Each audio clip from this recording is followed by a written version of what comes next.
Les saludo muy cordialmente, mis queridos amigos y hermanos. El título de nuestro estudio de hoy es La mano que mueve la historia. Antes de comenzar, queremos pedir la bendición de Dios. Les invito con reverencia a meditar sobre la siguiente oración. Padre Celestial, venimos ante tu trono con reverencia y con humildad, sabiendo que debemos aprender de ti, porque nuestro conocimiento es muy limitado. Bendícenos al estudiar un segmento sobre cómo tú diriges la historia. Acompáñanos, enséñanos y capacítanos. Te lo pedimos en el nombre precioso, que es sobre todo nombre, el nombre de Jesús. Amén.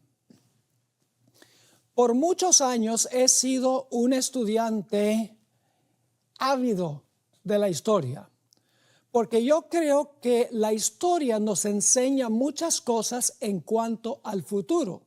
Es decir, hay una conexión entre el pasado y el futuro. El sabio Salomón lo expresó de la siguiente manera en Eclesiastés 1 y el versículo 9.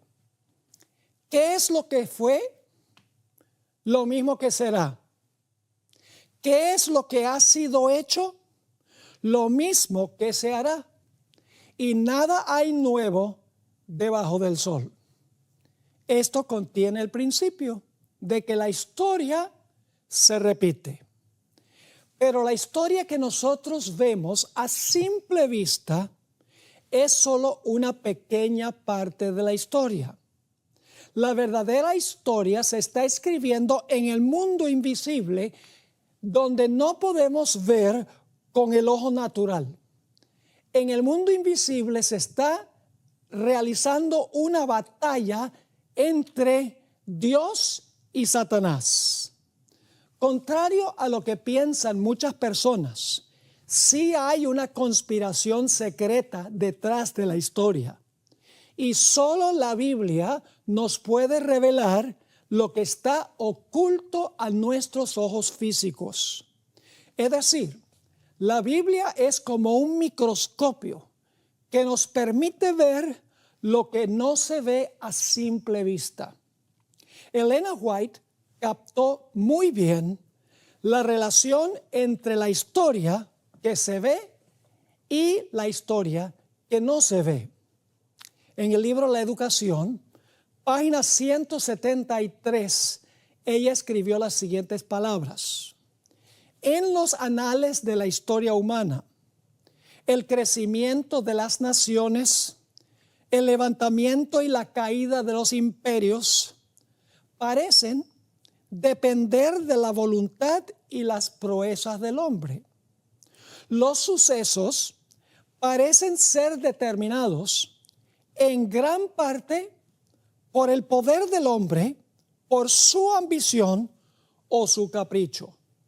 Pero en la palabra de Dios se descorre el velo y contemplamos detrás, encima y entre la trama y la urdimbre de los intereses, las pasiones y el poder de los hombres, los agentes del ser misericordioso que ejecutan silenciosa y pacientemente los consejos de la voluntad de Dios.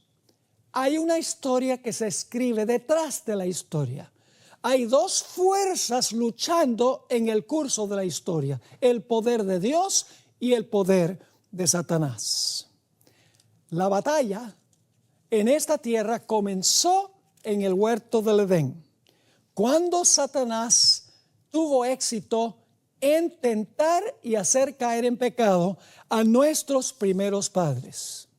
Cuando Adán y Eva pecaron, encontramos que Dios vino a la serpiente, y no estamos hablando solamente de un animal, sino que le estaba hablando a Satanás. Dios vino a la serpiente y le dijo lo siguiente, Génesis 3 y el versículo 15.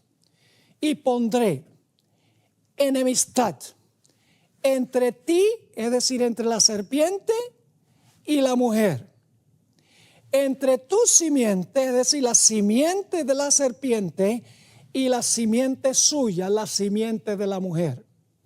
Esta, es decir, la simiente de la mujer, te herirá a la serpiente en la cabeza y tú le herirás en el calcañar.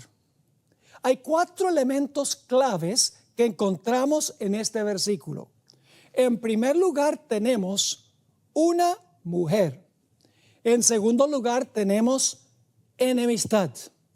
En tercer lugar tenemos una serpiente. Y en cuarto lugar tenemos 2 simientes. Ahora ustedes notan que esta guerra es entre la serpiente y la mujer, entre la simiente de la serpiente y la simiente de la mujer. Pero la verdadera guerra es entre la simiente de la mujer y la serpiente. Porque el versículo dice, la simiente de la mujer te herirá a ti, la serpiente, en la cabeza, y tú herirás a la simiente de la mujer en el calcañar. De esta manera Dios le declaró la guerra a Satanás. Para Satanás era una batalla por su supervivencia. Él sabía que si él permitía que esa simiente viniera, esa simiente le iba a aplastar la cabeza. Es decir, la misma existencia de Satanás peligraba. Y por lo tanto, Satanás se propuso, la serpiente se propuso desde el huerto de Edén que él iba a obrar para interrumpir el plan que tenía Dios de mandar esa simiente al mundo para aplastarle la cabeza. Ahora movámonos unos 2200 años después de la tentación y la caída. Estamos ahora en los tiempos del patriarca Abraham. En Génesis 12, el versículo 1 al 3 y el versículo 7, nos dice que Dios le hizo a Abraham 3 promesas especiales. Vamos a leer los versículos. Dice en Génesis 12, 1 al 3 y luego el versículo 7, pero Jehová había dicho a Abraham, vete de tu tierra y de tu parentela y de la casa de tu padre a la tierra que te mostraré. Y haré de ti una nación grande y te bendeciré y engrandeceré tu nombre y serás bendición. Bendeciré a los que te bendijeren y a los que te maldijeren maldeciré. Y serán benditas en ti todas las familias de la tierra. Y apareció Jehová a Abraham y le dijo, a tu simiente daré esta tierra. Y edificó allí un altar a Jehová, quien le había aparecido. ¿Cuáles son las 3 cosas que Dios le prometió al patriarca Abraham? Más o menos unos 1800 a 1900 años antes de nacer Cristo Jesús. En primer lugar, le dijo que la tierra a donde él estaba, Dios le iba a dar eso.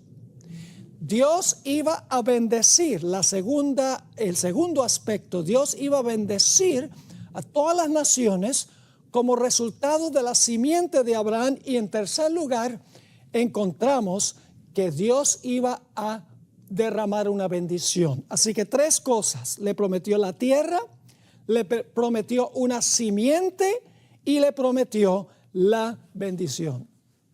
Ahora, Abraham vivía en Ur de los Caldeos. Y todos sabemos que Dios sacó a Abraham de Ur de los Caldeos, fue a Harán, a donde pasó un tiempo, y luego Dios lo llevó a la tierra de Canaán. En Canaán era que iban a ser la simiente, que iba a traer la bendición, y esa era la tierra que iba a tomar Abraham por heredad. Ahora Satanás sabía que la simiente nacería de la descendencia de Abraham. Y en segundo lugar, que ese nacimiento iba a ocurrir en Canaán. Así que Satanás dice, tengo que echarle ojo a esto, porque la simiente va a nacer del linaje de Abraham, va a traer la bendición y va a nacer en la tierra de Canaán porque Dios le prometió esa tierra a Abraham. Ahora, Abraham sabía que no era él el que iba a traer la bendición. Dios le dijo, tú serás bendición a Abraham. Pero Abraham sabía que solamente Abraham iba a ser la bendición porque de él vendría la simiente quien traería la bendición. Noten Génesis 22:18. Esto es después que Abraham estuvo dispuesto de sacrificar a su propio hijo en el monte Moria. Dios le dijo lo siguiente: en tu simiente serán benditas todas las naciones de la tierra por cuanto obedeciste a mi voz. Así que Dios dice a Abraham, tú vas a ser bendición. Pero luego aquí dice, en tu simiente serán benditas todas las naciones. Ahora la pregunta es, ¿quién era esa simiente que iba a traer la bendición allí en la tierra de Canaán que Dios le había prometido a Abraham? Gálatas 3:16 tiene la respuesta que identifica la simiente de Abraham que iba a traer la bendición allí en la tierra, porque Dios le dijo, esta tierra te voy a dar por heredad. Gálatas 3:16 dice lo siguiente: ahora bien, a Abraham fueron hechas las promesas y a su simiente. No dice y a las simientes como si hablase de muchos, sino como de uno. Y a tu simiente, la cual es Cristo. Es decir, la simiente de Abraham no son muchos en su forma inicial, aunque vamos a ver más adelante que nosotros también podemos ser simiente de Abraham. Pero este versículo nos dice que la simiente de Abraham era uno y se identifica como Cristo Jesús. Es decir, la simiente de Abraham, Cristo Jesús, iba a traer la bendición e iba a levantarse en la tierra de Canaán. Ahora, algunos se preguntan, ¿será que Abraham sabía que la simiente era Cristo? No cabe duda que Abraham lo sabía. En Juan 8:56, el Señor Jesucristo habló unas palabras muy interesantes a un grupo de judíos. Dijo lo siguiente: Abraham vuestro padre se gozó de que había de ver mi día y lo vio y se gozó. Jesús está diciendo, Abraham vio mi día, es decir, cuando yo iba a venir, y se gozó cuando vio mi día. Ahora, Abraham entonces se estableció en la tierra prometida. Allí nació Isaac, nació Jacob, y en este momento vamos a encontrar una profecía que Dios le dio a Abraham de que él iba a ser exportado o transportado a otra nación. E iba a pasar allí un periodo de 400 años. Vamos a leer Génesis 15, 13 al 15. Génesis 15, 13 al 15. Entonces Jehová dijo a Abraham: ten por cierto que tu descendencia morará en tierra ajena y será esclava allí y será oprimida 400 años. Mas también a la nación a la cual servirán juzgaré yo. Y después de esto, es decir, al terminarse los 400 años, saldrán de donde eran siervos con gran riqueza. Y tú vendrás a tus padres en paz y serás sepultado en buena vejez. Y en la cuarta generación volverán acá, es decir, van a volver a Canaán de Egipto, a donde iban a ser exportados o transportados. Así que el versículo dice, y en la cuarta generación volverán acá, porque aún no ha llegado a su colmo la maldad del amorreo hasta aquí. Ahora nos hacemos una pregunta muy importante. ¿Cómo podía cumplirse la profecía de que Abraham, Isaac y Jacob iban a tomar la tierra de Canaán por heredad si iban a ser transportados a Egipto? Es una pregunta supremamente importante. ¿Cómo era que Dios iba a transportar a los patriarcas a Egipto cuando vivían en Canaán? La respuesta es José. José tenía un carácter santo y noble, en contraste con sus hermanos. Satanás se propuso a deshacerse de José porque veía en él una amenaza. Y ustedes conocen la historia. Satanás obró para que sus hermanos lo vendieran y fuera transportado José a Egipto. Lo que Satanás no sabía en ese momento era que él estaba cooperando con el plan de Dios sin darse cuenta. Ahora, hay un punto muy importante que necesitamos tomar en cuenta. Y es que cuando Dios le dio a Abraham la promesa de que su pueblo iba a estar cautivo en Egipto por 400 años, Dios no reveló el nombre de la nación a donde iban a ir. Voy a leer otra vez Génesis 15:13. Entonces Jehová dijo a Abraham: ten por cierto que tu descendencia morará en tierra ajena y será esclava allí y será oprimida 400 años. Es decir, Dios le dijo que iban a ser esclavos, pero no les dijo dónde. Satanás no sabía a dónde iban a ser transportados. Y él dice: ahora yo voy a transportar a José a Egipto y el plan de Dios se va a estorbar. Pero los planes de Dios no conocen ni premura ni demora. Ahora, surge una pregunta muy importante. ¿Por qué no dejar a Abraham, Isaac y Jacob en la tierra prometida sin transportarlos a Egipto? ¿Por qué no dejarlos sencillamente allí en la tierra prometida sin necesidad de que José fuera a Egipto y luego viniera el padre y vinieran los hermanos a Egipto y se multiplicara una gran nación allí en Egipto? ¿Por qué no dejarlos allí en la tierra prometida como estaban? En Patriarcas y Profetas, páginas 235 y 236, Elena White explicó la razón divina. Ahora, cuando miramos la historia decimos, bueno, José fue trasladado a Egipto y entonces después vino Jacob, después vinieron sus hijos, se multiplicaron, formaron una gran nación, llegaron a ser esclavos y finalmente fueron soltados para que fueran de regreso otra vez a Canaán. Eso es lo que podemos leer al ver la historia. Pero hay una razón por la cual Dios mandó a José, usando la intención de Satanás, porque Dios a veces usa lo que Satanás hace para su propio beneficio, mandó a José a Egipto con una razón muy especial. Patriarcas y Profetas 2:35 y 2:36. Se había prometido que su posteridad, hablando de Abraham, sería tan numerosa como las estrellas. Pero hasta entonces el pueblo elegido había aumentado lentamente. Y la tierra de Canaán no ofrecía en ese tiempo, cuando Abraham vivía allí, campo propicio para el desarrollo de la nación que se había predicho. Estaba en posesión de tribus paganas poderosas que no habrían de ser desalojadas hasta la cuarta generación. De haber quedado allí para convertirse en un pueblo numeroso, los descendientes de Israel hubiesen tenido que expulsar a los habitantes de la tierra o dispersarse entre ellos.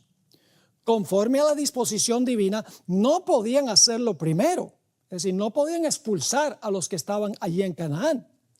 Y si se mezclaban con los cananeos, se expondrían a ser seducidos por la idolatría. Egipto, sin embargo, ofrecía las condiciones necesarias para el cumplimiento del propósito divino. Se les ofrecía allí un sector del país bien regado y fértil, con todas las ventajas necesarias para un rápido aumento.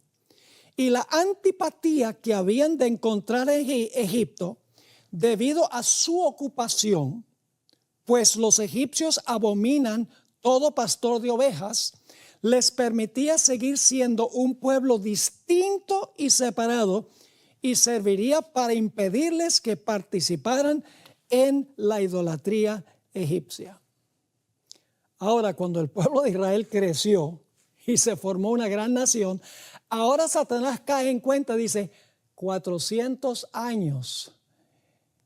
Va a haber un pueblo en tierra ajena y Dios va a librarlos para sacarlos de allí, para llevarlos otra vez a Canaán. Satanás no caía en cuenta, dice Satanás, que cuando yo obré para que José fuera a Egipto, Dios estaba cumpliendo su plan.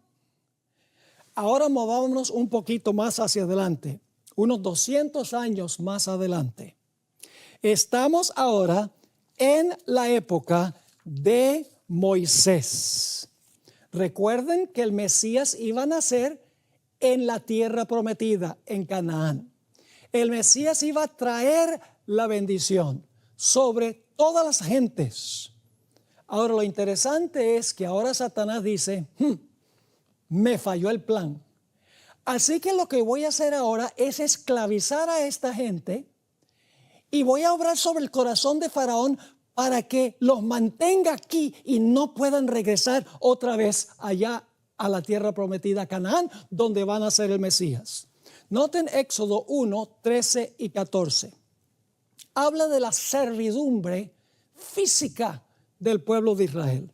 Dice allí, y los egipcios hicieron servir a los hijos de Israel con dureza y amargaron su vida con dura servidumbre en hacer barro y ladrillo y en toda labor del campo y en todo su servicio, al cual los obligaban con rigor. ¿Quién creen ustedes que causó este sufrimiento para el pueblo de Israel?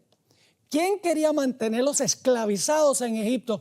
No cabe duda que Satanás, porque ahora Satanás entiende que Dios mandó al pueblo de Israel, por así decirlo, a Egipto para preservarlos de la idolatría y también para no tener que enfrentarse a las naciones poderosas de Canaán.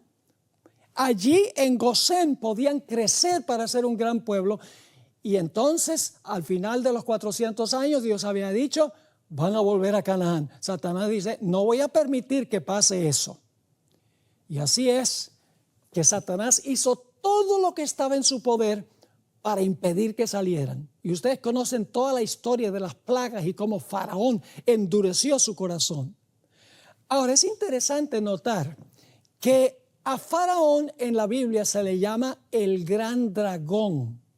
En Ezequiel 29 y el versículo 3 dice, habla y di, así ha dicho Jehová el Señor, he aquí yo estoy contra ti, Faraón, rey de Egipto, el gran dragón que yace en medio de sus ríos, el cual dijo, mío es el Nilo, pues yo lo hice. El que tenía esclavo al pueblo de Israel se llama el gran dragón. Y el pueblo clamaba para que Dios los librara de su servidumbre. Noten Éxodo 2, 23 al 25. Aconteció que después de muchos días murió el rey de Egipto, y los hijos de Israel gemían a causa de la servidumbre, y clamaron, y subió a Dios el clamor de ellos con motivo de su servidumbre. Y oyó Dios el gemido de ellos, y se acordó de su pacto con Abraham, Isaac y Jacob, y miró Dios a los hijos de Israel, y los reconoció Dios. Ahora, para ellos ser librados, tenía que levantarse un libertador. Y Satanás lo sabía. Tenía que haber uno que dirigiera el éxodo de Israel de servidumbre y que se enfrentara a Faraón para que Faraón soltara al pueblo. Y Satanás sabía que en Egipto, al concluir los 400 años, iba a nacer un libertador de la servidumbre literal que llevó a Israel a clamar literalmente por su liberación. ¿Y quién fue ese libertador? Fue un hombre llamado Moisés. Es interesante notar que los mismos 4 elementos que nosotros tenemos en Génesis 3:15 reaparecen en la historia de Moisés. En primer lugar, hay una mujer. La mujer es la mamá de Moisés, Jocabed. En segundo lugar, hay enemistad. Faraón manda matar a todos los niños con la intención de matar al que podría ser el libertador. También hay un dragón detrás del telón, porque Satanás está obrando sobre la mente de Faraón para que mate a todos los niños con la intención de matar al individuo que iba a librar al pueblo de Israel. Y también hay dos simientes. La simiente de Satanás es Faraón y la simiente de Moisés, de Jocabed, es Moisés, el libertador del pueblo de Israel.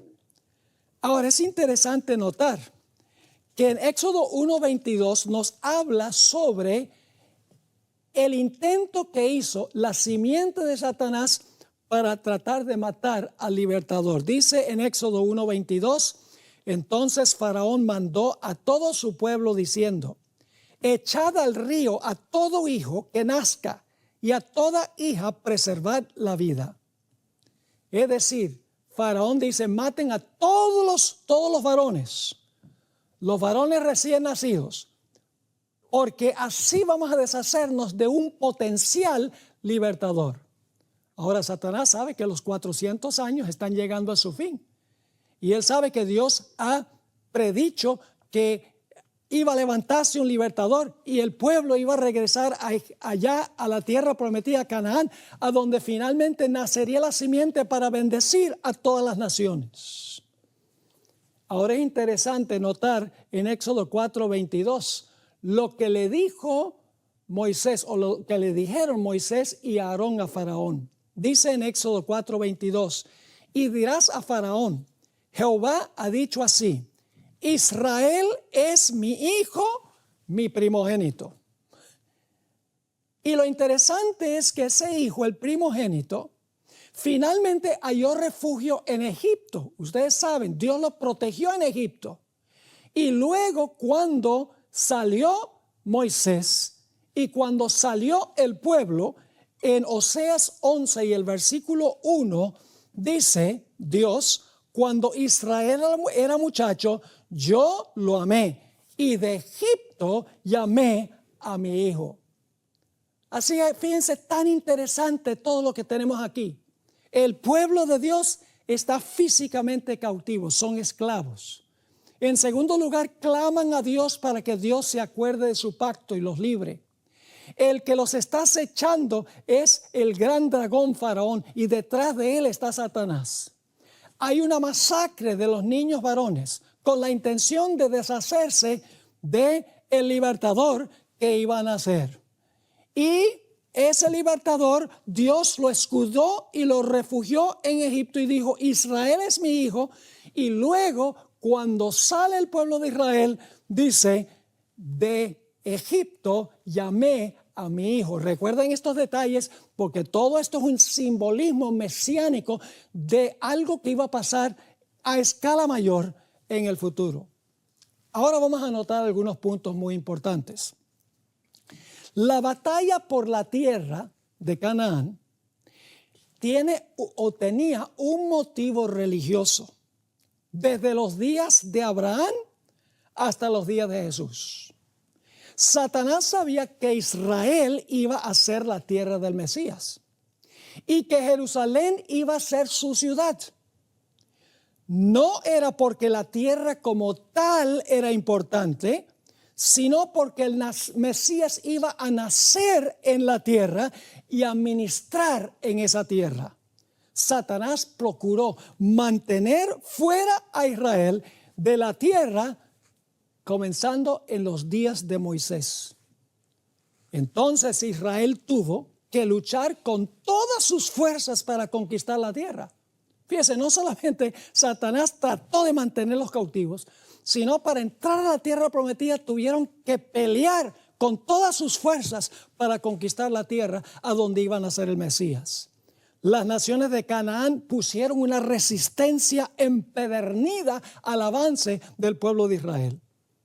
Es interesante también que en el tiempo de David tuvo que luchar con todas sus fuerzas para conquistar el monte Moria, a donde Abraham llevó a su hijo para sacrificarlo y a donde más tarde se construyó el templo en los días de Salomón. El mismo lugar a donde Dios consiguió un sustituto en lugar de Isaac, el lugar a donde se construyó el templo que apuntaba hacia el Mesías. Satanás luchó con todas sus fuerzas por retener la tierra de Canaán y por retener el lugar a donde se iba a construir el templo. Y cuando el pueblo de Dios fue llevado cautivo a Babilonia, varios reyes persas suspendieron decretos para que el pueblo regresara a edificar el templo, a edificar los muros y la ciudad. Hubo una oposición terrible para que el pueblo de Israel se restableciera otra vez en su tierra. Satanás no quería que estuvieran en su tierra. Ahora, esto tiene implicaciones muy importantes. Hoy por hoy, ya la tierra no tiene ninguna importancia religiosa. Pues el Mesías nació allí, vivió allí, murió allí, resucitó allí y ascendió al cielo desde allí. Ahora hay una nueva tierra santa. Y la capital de esa tierra es la nueva Jerusalén celestial, a donde el Mesías lleva adelante su obra. En la tierra Jesús se encuentra ahora donde hay 2 o 3 reunidos en su nombre. Ya no existe razón por la cual Satanás quiera luchar por la tierra, pues los eventos del Mesías ya ocurrieron en ese lugar. Pero Satanás ha distraído a los cristianos, haciéndoles pensar que la tierra es tierra santa todavía y que se va a atacar la tierra porque la tierra es santa y se va a atacar al Israel literal allá. Cuando las profecías indican que las profecías en cuanto al Israel literal se van a cumplir a nivel global. Ahora, todo este panorama que hemos analizado con respecto a Moisés se cumple finalmente en Cristo Jesús. Moisés es el tipo y Jesús es el antitipo. Jesús es el cumplimiento mayor. Vamos a hacer el paralelo. En el Antiguo Testamento Dios libró al Israel literal de la servidumbre literal, de Egipto literal, por la sangre de un cordero literal. Pero todo eso conllevaba un significado espiritual, porque hoy en día la tierra es el mundo. Dios le prometió, según Romanos 4 y el versículo 13, que iba a ser heredero del mundo. La capital hoy en día es la Jerusalén celestial. La servidumbre de la cual nos libró Jesús no fue la servidumbre literal y física, fue la servidumbre espiritual al pecado. Y no fuimos librados del Egipto literal, sino fuimos librados de servidumbre a nivel mundial. Ahora vamos a Apocalipsis 12 y el versículo 1 al 5. Apocalipsis 12 y el versículo 1 al 5, a donde encontramos el cuadro del cumplimiento final de lo que analizamos en cuanto a Israel en tierra de Egipto. Apocalipsis 12, 1 al 5. Apareció en el cielo una gran señal. Vamos a ver si están los mismos 4 elementos. Una mujer vestida del sol, con la luna debajo de sus pies y sobre su cabeza una corona de 12 estrellas. Y esta mujer estaba embarazada, dice, y estando encinta, clamaba con dolores de parto en la angustia del alumbramiento. También apareció otra señal en el cielo. He aquí un gran dragón escarlata que tenía 7 cabezas y 10 cuernos y en sus cabezas 7 diademas. Y su cola arrastraba la tercera parte de las estrellas del cielo y las arrojó sobre la tierra. Y el dragón se paró frente a la mujer que estaba para dar a luz a fin de devorar a su hijo tan pronto como naciese. Y ella dio a luz un hijo varón, que regirá con vara de hierro a todas las naciones, y su hijo fue arrebatado para Dios y para su trono. ¿Hay una mujer en este pasaje? Sí. ¿Hay un gran dragón en este pasaje? Sí. ¿Hay una enemistad en este pasaje entre el dragón y la simiente de la mujer? ¿Cómo no? Y yo pregunto, ¿hay dos simientes en esta historia también? Sí, está la simiente de la mujer, y Satanás usó a Herodes como su simiente para tratar de matar al hijo que había nacido. Y claro, ese hijo no es más ni menos que Cristo Jesús. Ahora tracemos el paralelo. El pueblo de Dios, representado por la mujer en este pasaje, estaba en servidumbre, ya no literal a los egipcios, sino que estaba en servidumbre al pecado. Y Satanás asediaba y perseguía a los fieles de Dios, perseguía y acusaba a toda la raza humana, tratando de mantenerlos esclavos y cautivos del pecado. El mundo clamaba por un libertador. Ya no un libertador de la servidumbre literal, sino un libertador de la servidumbre al pecado. Y así es que el Señor Jesucristo nace en la tierra de Canaán. Ahora, noten lo que dice Mateo 1 y el versículo 21. ¿A qué vino Jesús? Él vino a librar a la raza humana de servidumbre. Ya no literal, sino servidumbre al pecado. Dice ahí en Mateo 1:21, y ella dará a luz un hijo, y llamará su nombre Jesús, porque él salvará a su pueblo ¿de qué? De sus pecados. Noten también Lucas 4 y el versículo 18 y el versículo 19. Esto es cuando Jesús entró a la sinagoga en Nazaret. Estaba por comenzar su ministerio público, y Jesús citó al profeta Isaías con las siguientes palabras. Y se le dio el libro del profeta Isaías, y habiendo abierto el libro, halló el lugar donde estaba escrito: el Espíritu del Señor está sobre mí, por cuanto me ha ungido para dar buenas nuevas a los pobres, me ha enviado a sanar a los quebrantados de corazón. Ahora escuchen, a pregonar libertad a los cautivos y vista a los ciegos, a poner en libertad a los oprimidos, a predicar el año agradable del Señor. Jesús en Canaán vino a librar a su pueblo de sus pecados.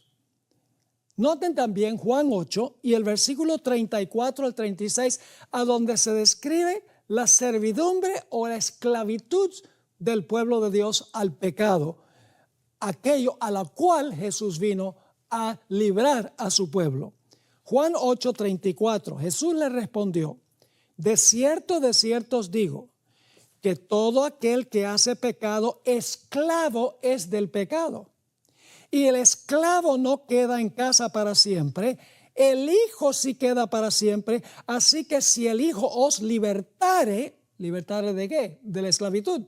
Ya no de Egipto, físicamente hablando, sino espiritual del pecado. Así que si el Hijo os libertare, seréis verdaderamente libres. Satanás sabía, mis queridos hermanos y amigos, exactamente cuándo iba a nacer el libertador. Él conocía la profecía de las 70 semanas de Daniel 9, a donde se daba la fecha del bautismo del Mesías. Sabía que el Mesías iba a nacer de una virgen, que iba a nacer en Belén, y que su nacimiento iba a ser anunciado por una estrella. Es decir, Satanás sabía exactamente cuándo iba a nacer el Mesías, y por lo tanto se propuso a destruirlo, sabiendo que iba a librar a los que aceptaran su sacrificio y su obra de la servidumbre al pecado. Y ustedes saben qué fue lo que sucedió cuando el Señor Jesucristo nació. Ustedes saben que Satanás obró sobre Herodes para que Herodes mandara matar a todos los niños varones. ¿Ven el paralelo? Note Mateo 2, 16 y 17. Herodes entonces, cuando se vio burlado por los magos, se enojó mucho y mandó matar a todos los niños menores de 2 años que había en Belén y en todos sus alrededores, conforme al tiempo que había inquirido de los magos. Pero aquí viene lo interesante. Cuando Herodes, sirviendo como instrumento o como simiente del gran dragón, manda matar a todos los niños varones, ¿a dónde fue protegido el Mesías? Vamos a Mateo 2 y el versículo 13 y 14. Después que partieron ellos, es decir, los reyes magos, he aquí un ángel del Señor apareció en sueños a José y dijo: levántate y toma al niño y a su madre y huye. ¿A dónde? Huye a Egipto y permanece allá hasta que yo te diga, porque acontecerá que Herodes buscará al niño para matarlo. Y él, despertando, tomó de noche al niño y a su madre y se fue a Egipto y estuvo allá hasta la muerte de Herodes. Ahora escuchen esto, Oseas 11:1, para que se cumpliese lo que dijo el Señor por medio del profeta, cuando dijo: de Egipto llamé a mi hijo. ¿Están viendo el paralelo? El Mesías iba a nacer en Canaán. Satanás lo sabía. Sabía más o menos cuándo. Sabía que Jesús había venido para aplastarle la cabeza. Sabía que había venido a librar a la raza humana de servidumbre al pecado, porque estaban clamando a él por misericordia. Y por lo tanto se propuso a destruir al Mesías desde su propio nacimiento. El dragón se paró al lado de la mujer para devorar a su hijo tan pronto hubiese nacido. Pero la buena nueva es que en el mismo pasaje de Apocalipsis, el capítulo 12, nos dice claramente que el Señor Jesucristo prevaleció porque fue arrebatado a Dios y a su trono. Ahora hablemos un poquito de la importancia de la encarnación de Jesús. La encarnación de Cristo es de una importancia vital para nosotros. Sin encarnación no habría salvación y Satanás lo sabía. Por eso Satanás procuró destruir a Jesús desde su nacimiento. Trató de destruirlo durante su ministerio. Trató de desanimarlo. Trató de tentarlo para que pecara. Porque él sabía que si Jesús tenía éxito, que él iba a perder su reino y el Mesías le iba a aplastar la cabeza, tal cual dice la profecía de Génesis 3:15. En Mensajes Selectos, tomo 1, página 244, Elena White escribió las siguientes significativas palabras. La humanidad del Hijo de Dios significa todo para nosotros. Es la cadena áurea que une nuestras almas con Cristo y por medio de Cristo con Dios. Satanás sabía que el Mesías tenía que encarnarse y enfrentarse a él, y que lo iba a hacer en Canaán, más específicamente en Jerusalén. Y por lo tanto, desde los tiempos de Abraham, los tiempos de Moisés, los tiempos del cautiverio babilónico, a través de toda la historia, procuró impedir que el pueblo regresara a Canaán, procuró impedir que el Mesías cumpliera su ministerio, tratando de matarlo desde el momento de su nacimiento. Pero gracias a Dios que el Señor Jesucristo vivió una vida en lugar de la nuestra, murió en nuestro lugar y ahora está en el cielo intercediendo por nosotros.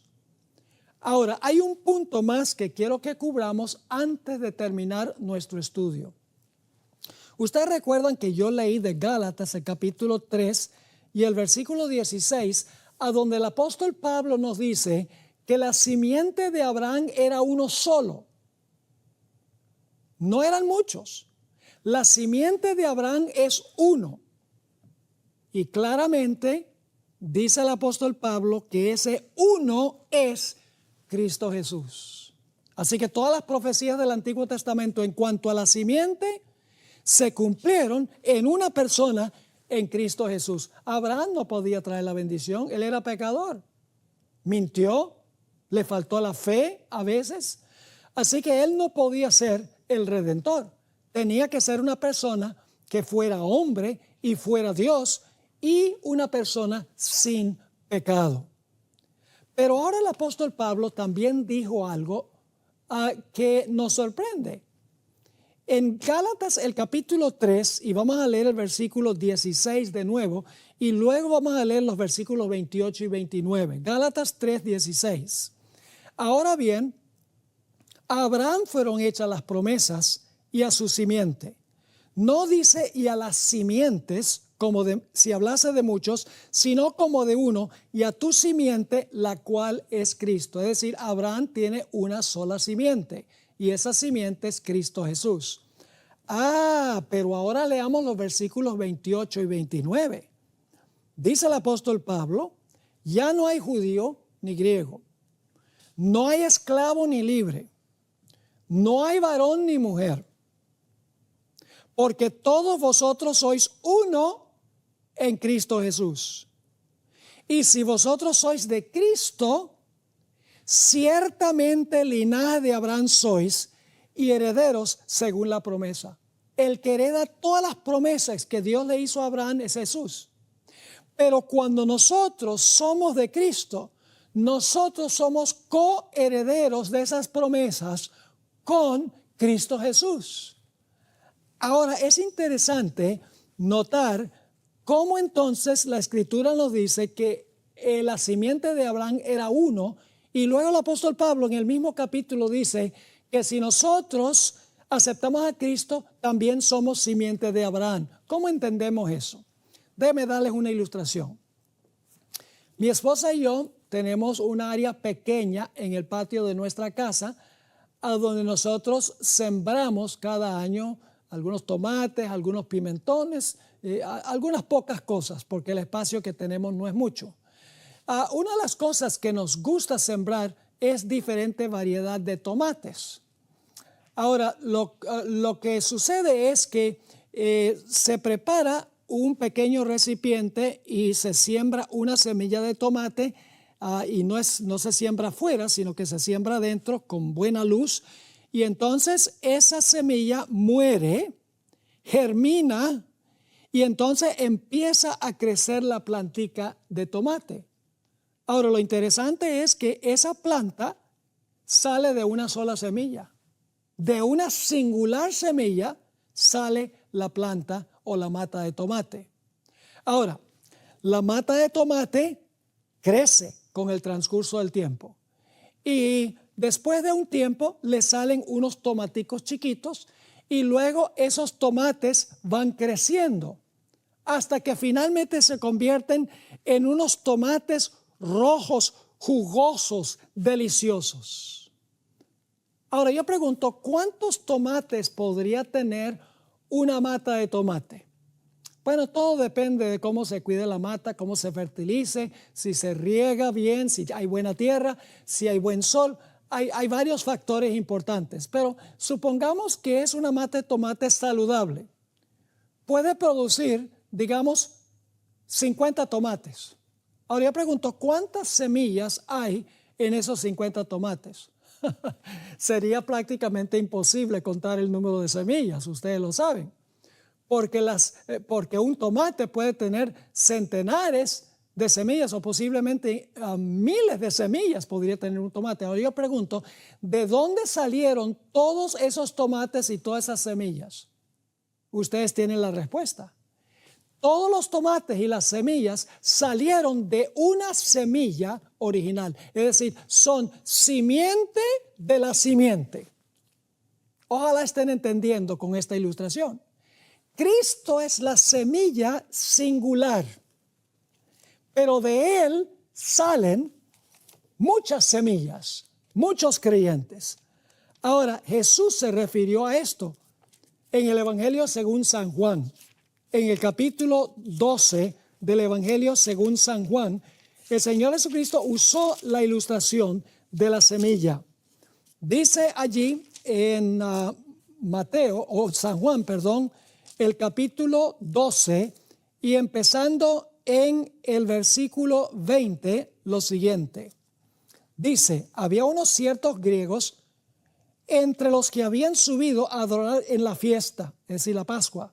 Estos pues se acercaron a Felipe, que era de Betsaida de Galilea, y le rogaron diciendo, Señor, quisiéramos ver a Jesús. Felipe fue y se lo dijo a Andrés. Entonces Andrés y Felipe se lo dijeron a Jesús. Jesús le respondió diciendo, ha llegado la hora para que el Hijo del Hombre sea glorificado.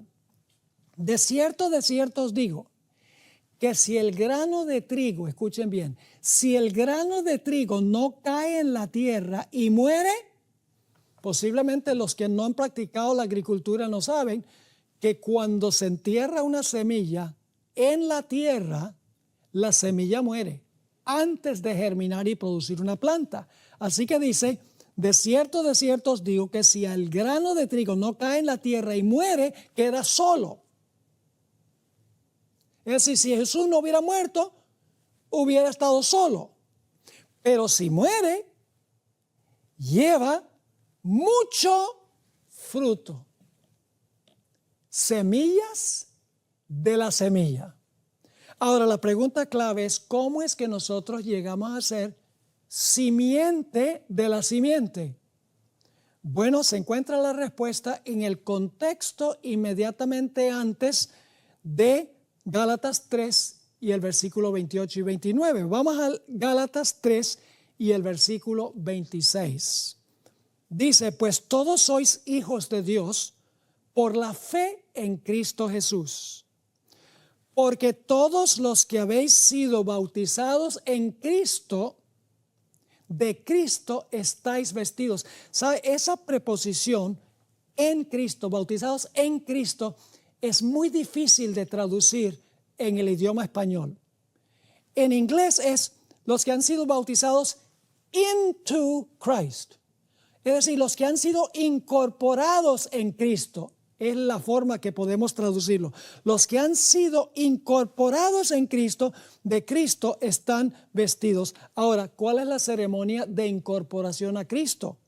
Dice, los que han sido bautizados en Cristo, los que han sido incorporados en Cristo por medio del bautismo de Cristo, están vestidos. Ahora, ¿por qué razón el bautismo es el rito de incorporación? Yo he usado esta ilustración en otras presentaciones, la voy a usar de nuevo porque indudablemente hay personas que están viendo este programa que no han visto los programas anteriores. El bautismo tiene que ser por inmersión, la persona tiene que ser sepultada debajo del agua y luego hay que sacarla del agua. Y tiene que ser una persona adulta, una persona que ha llegado a la edad en que puede arrepentirse de sus pecados, confesar sus pecados y tener fe o creer en Cristo Jesús. Un bebé no puede hacer eso. Ahora, en un bautismo bíblico, el pastor está en el bautisterio o en el tanque y delante de él está el candidato que se va a bautizar. El pastor dice, yo te bautizo en el nombre del Padre, del Hijo y del Espíritu Santo. Amén. Y luego el pastor toma a la persona y sepulta a la persona en el agua y luego la saca del agua. Ahora, yo quiero preguntarles esto. ¿Qué es lo último que hace la persona antes que el pastor la sepulte debajo del agua? Ustedes conocen la respuesta. La persona deja de respirar. ¿Qué hace la persona mientras está debajo del agua? No respira. ¿Qué es lo primero que hace la persona cuando sale del agua? Respira de nuevo. ¿Saben lo que ha sucedido en miniatura? La persona en miniatura ha pasado por la misma experiencia de Cristo Jesús. Porque Jesús en la cruz expiró. Esa es la palabra que se usa en los evangelios. Jesús expiró. Y luego fue sepultado en el agua y no respiró mientras estaba sepultado. Y luego el tercer día respiró de nuevo o resucitó. Es decir, que cuando una persona se bautiza, mis queridos hermanos y amigos, esa persona se incorpora en la experiencia de Cristo, se le ve como en Cristo. en el segundo Adán, no en el primer Adán, en el segundo Adán. Ha sido transferido de la muerte a la vida. Por eso es tan vital el bautismo. El bautismo no es opcional, si quiero o si no quiero. Es una ceremonia vital porque es el momento oficial en que somos incorporados o adoptados en Cristo. Y Dios nos mira en Cristo, no nos mira en nosotros. Estamos sentados con Jesús en lugares celestiales. Ahora, no tenemos tiempo de hablar sobre la última aplicación o el último cumplimiento de Génesis 3:15. Satanás odia también a la simiente de la simiente. No solamente trató de hacerle la vida difícil a Jesús, trató de matar a Jesús, sino al final de la historia se va a ensañar contra la simiente de la simiente, contra los seguidores de Jesús. Y encontramos los mismos 4 elementos. Último texto, Apocalipsis 12 y el versículo 17 dice: entonces el dragón, primer elemento de Génesis 3:15, se le llama también la serpiente antigua. Entonces el dragón se llenó de ira. Ahí está la enemistad. Contra la mujer. Hay una mujer, como en Génesis 3:15. Y se fue a hacer guerra, aquí está la enemistad, se fue a hacer guerra contra el remanente de la simiente de ella. Es decir, contra la simiente de la simiente. ¿Y qué características tienen esos? Los que guardan los mandamientos de Dios, no 9, 10, no uno cambiado, sino como se haya escrito allí en Éxodo el capítulo 20. Guardan los mandamientos de Dios y tienen el testimonio de Jesucristo. Tienen en su medio una persona que recibió el don de profecía, si comparan Apocalipsis 19:10 y Apocalipsis 22 y el versículo 8 y 9. Si ustedes están buscando ese remanente, busquen un remanente que enseña que debemos guardar todos los mandamientos de Dios, incluyendo el mandamiento del sábado, y un grupo de personas que tiene en su medio la voz profética a través de un profeta que Dios ha llamado. Así que el último capítulo de esta batalla no se ha escrito todavía, pero sabemos que el pueblo de Dios ganará la victoria, porque en Apocalipsis dice que los fieles estarán parados sobre el mar de vidrio y cantarán el himno de Moisés y del Cordero. Fíjense nuevamente la referencia a la liberación de Israel. El cántico de Moisés y del Cordero. Dios quiera que si nosotros estamos vivos, estemos entre ese grupo para entonar esa maravillosa canción.